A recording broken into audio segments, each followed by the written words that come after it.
Chapter 3. A Caucus-Race and a Long Tail. They were indeed a queer-looking party that assembled on the bank, the birds with draggled feathers, the animals with their fur clinging close to them, and all dripping wet, cross, and uncomfortable. The first question, of course, was how to get dry again. They had a consultation about this, and after a few minutes, it seemed quite natural to Alice to find herself talking familiarly with them, as if she had known them all her life. Indeed, she had quite a long argument with the Lory, who at last turned sulky, and would only say, "I am older than you must know better." And this Alice would not allow without knowing how old it was, and, as the Lory positively refused to tell its age, there was no more to be said. At last the Mouse, who seemed to be a person of authority among them, called out, "Sit down, all of you, and listen to me. I'll soon make you dry enough." They all sat down at once, in a large ring, with the Mouse in the middle. Alice kept her eyes anxiously fixed on it, for she felt sure she would catch a bad cold if she did not get dry very soon. "Ahem," said the Mouse with an important air. "Are you all ready? This is the driest thing I know. Silence all around, if you please. William the Conqueror, whose cause was favored by the Pope, was soon submitted to by the English, who wanted leaders, and had been of late much accustomed to usurpation and conquest. Edwin and Morcar, the Earls of Mercia and Northumbria."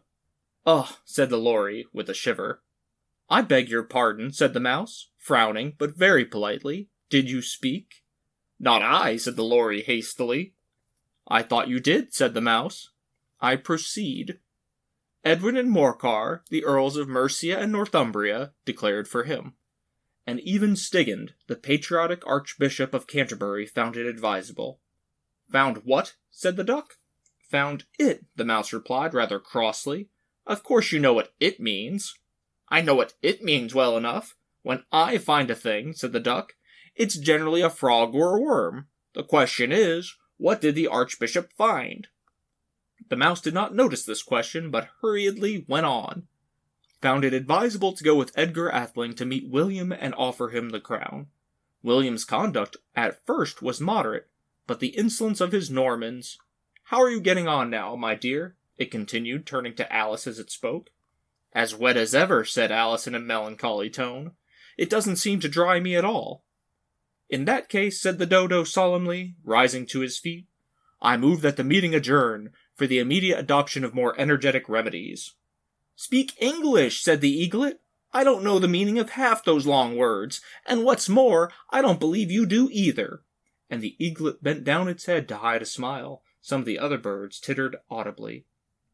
"What I was going to say," said the Dodo in an offended tone, "was that the best thing to do to get us dry would be a caucus-race." "What is a caucus-race?" said Alice. Not that she wanted much to know, but the Dodo had paused as if it thought that somebody ought to speak, and no one else seemed inclined to say anything. "Why," said the Dodo, "the best way to explain it is to do it. And, as you might like to try the thing yourself some winter day, I will tell you how the Dodo managed it. First, it marked out a race course, in a sort of circle. The exact shape doesn't matter, it said. And then all the party were placed along the course here and there. There was no 1, 2, 3, and away, but they began running when they liked, and left off when they liked, so that it was not easy to know when the race was over. However, when they had been running half an hour or so, and were quite dry again, the Dodo suddenly called out, 'The race is over!' and they all crowded round it, panting and asking, 'But who has won?'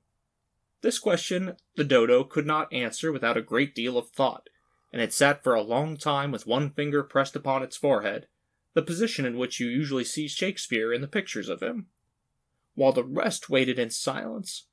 At last the Dodo said, 'Everybody has won, and all must have prizes.' 'But who is to give the prizes?' quite a chorus of voices asked. 'Why, she, of course,' said the Dodo, pointing to Alice with one finger, and the whole party at once crowded around her, calling out in a confused way, 'Prizes! Prizes!' Alice had no idea what to do, and in despair she put her hand in her pocket and pulled out a box of comfits. Luckily the salt water had not gotten into it, and handed them round as prizes. There was exactly one apiece all round. 'But she must have a prize herself, you know,' said the Mouse. Of course, the Dodo replied very gravely. What else have you got in your pocket? He went on, turning to Alice. Only a thimble, said Alice sadly. Hand it over here, said the Dodo.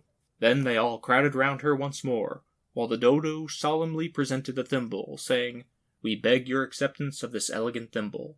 And, when it had finished this short speech, they all cheered.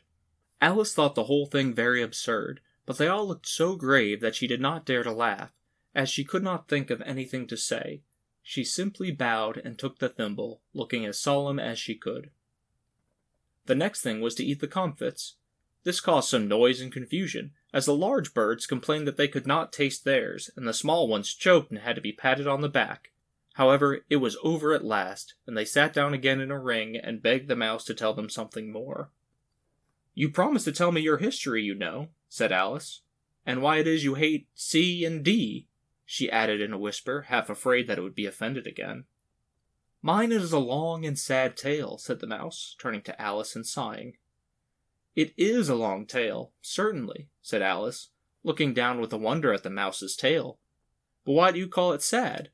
And she kept on puzzling about it while the mouse was speaking, so that her idea of the tale was something like this. Fury said to a mouse that he met in the house, Let us both go to law, I will prosecute you. Come, I'll take no denial. We must have a trial, for really this morning I've nothing to do, said the mouse to the cur.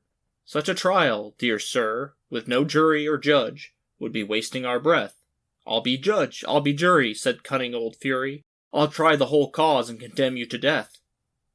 You are not attending, said the mouse to Alice severely. What are you thinking of? I beg your pardon, said Alice very humbly. You had got to the fifth bend, I think. I have not, cried the mouse, sharply and very angrily. A knot, said Alice, always ready to make herself useful, and looking anxiously about her. Oh, do let me help to undo it. I shall do nothing of the sort, said the mouse, getting up and walking away. You insult me by talking such nonsense. I didn't mean it, pleaded poor Alice, but you're so easily offended, you know.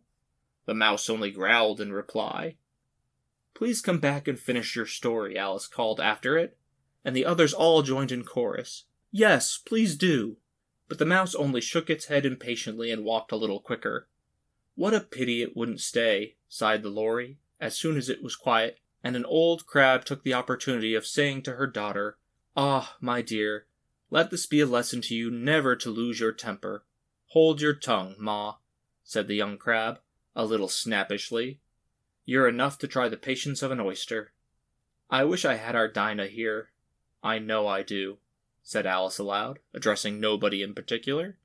She'd soon fetch it back. And who is Dinah, if I might venture to ask the question, said the Lory. Alice replied eagerly, for she was always ready to talk about her pet. Dinah's our cat, and she's such a capital one for catching mice, you can't think. And oh, I wish you could see her after the birds. Why, she'll eat a little bird as soon as a look at it. This speech caused a remarkable sensation among the party. Some of the birds hurried off at once. One old magpie began wrapping itself up very carefully, remarking, I really must be getting home. The night air doesn't suit my throat. And a canary called out in a trembling voice to its children, Come away, my dears. It's high time you were all in bed. On various pretexts they all moved off, and Alice was soon left alone. I wish I hadn't mentioned Dinah, she said to herself in a melancholy tone.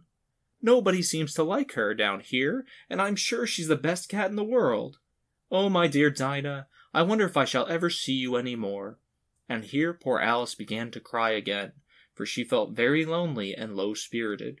In a little while, however, she again heard a little pattering of footsteps in the distance, and she looked up eagerly, half hoping that the mouse had changed his mind and was coming back to finish his story.